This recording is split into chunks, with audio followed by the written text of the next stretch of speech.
It's been a month since the release of Star Ocean: The Second Story R, and I've had quite a bit of time to play through the game, start another playthrough, and think about the game past the initial feelings after finishing it.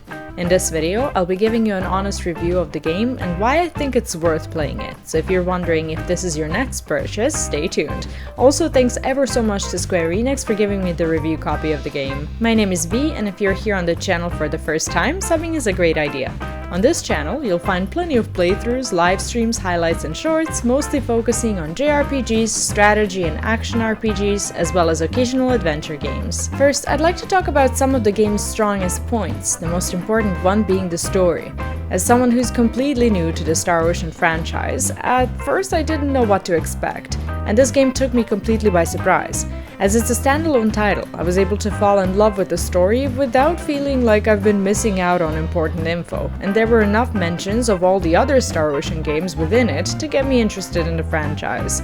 The story itself was, in my opinion, nothing short of incredible. The hooks, overall plot, and the final moments of the game were all very satisfying, and I can happily say that I don't think the ending of the game was the only highlight.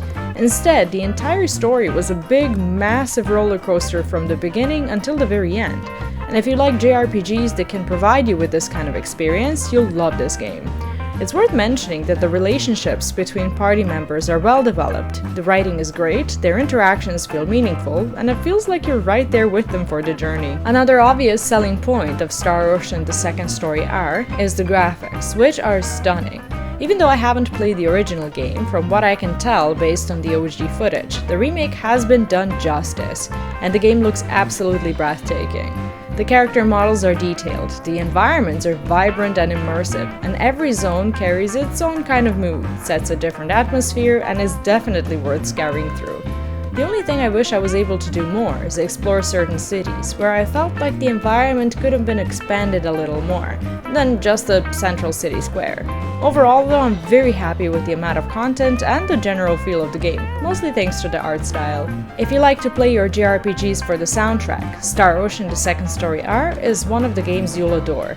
Each zone comes with its own soundtrack, the music does a terrific job at setting the mood, and even the battle track is something you can vibe to while farming XP and doing dungeons. One of the most important things about Star Ocean: The Second Story R is of course the combat system, and everything that goes along with it.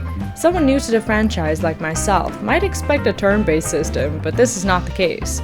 The game is action RPG, which took me some time to get used to, but once I was able to get myself out of the, let's say, Final Fantasy VII original mindset and remember how Final Fantasy VII Remake felt, it was much easier to understand what the game was even asking me to do. The system itself is just enormous, with so many different skills you can develop for each party member, in order to explore your favorite playstyles, or simply develop your party members the way you've envisioned it. Crafting your own gear, food, potions, battle items, accessories, and so much more expands the game beyond anything you can imagine if you've never picked this game up before. As a streamer, I can say that this playthrough has been one of my most engaging journeys of 2023, as crafting and customizing decisions really get people talking about it. I enjoyed spending hours and hours optimizing my combat system outside the battle itself, but upgrading the spells and abilities was just as fun as everything else. By the end of the playthrough, I witnessed some gorgeous final skill animations, a smooth transition from mid to end game, making me feel like my progression throughout the game has actually mattered. If you're new to the genre, I'm sure all of it will feel a bit overwhelming, but if you start exploring your options early on and learn more about them as you play, I promise you'll have a great time throughout your playthrough. As I'm starting my second playthrough of the game, I can't stress how incredibly valuable this game is when it comes to replayability. It has a total of 99 endings, and when I finished for the first time, I only unlocked 6. You'll start to play through as one of the two protagonists, and the final story will only make complete sense once you've seen both of their perspectives. The first playthrough will keep you busy for like 40 to 50 hours, but as you're exploring other endings, switching up party members and learning more about the story, you could easily pour hundreds of hours into this title alone. This super biased review would not have been complete without a very loud praise for the voice acting. The vast majority of Star Ocean: The Second Story R is fully voiced, and it's absolutely top-notch.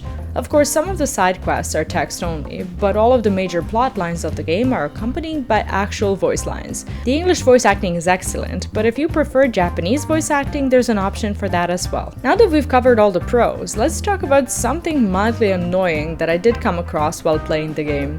One of the main sources of frustration for me was that some stuff in the game is a bit unintuitive. I had a great experience thanks to knowing what Call Bunny is or being familiar with the fact that endgame weapons can be crafted, but all of this knowledge came from my chat, and I probably wouldn't have been looking it all up in advance.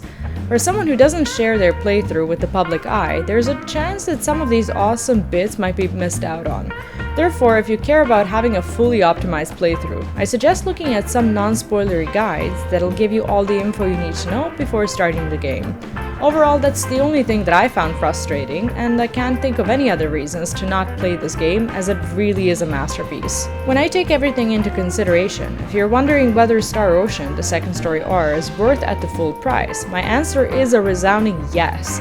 For $49.99, you're getting a ton of replayability and hours of great content, but you can always tackle some of the other games in your backlog that I know you have, and wait for a sweet sale to grab this game at a discount. When it comes to my overall opinion on Star Ocean: The Second Story R, that's pretty much it. What are your thoughts on it so far? And if you have played it, would you recommend it to others? Let me know in the comments, as you're not only helping this video reach new folks, but you're also helping others who may be looking for additional guidance on whether they should buy the game or not.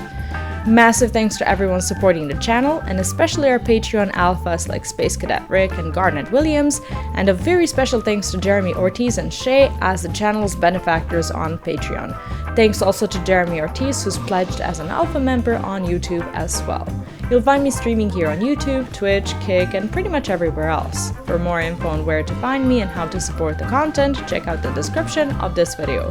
Have a good day, enjoy the game, and I'll see you in my next one. Bye bye!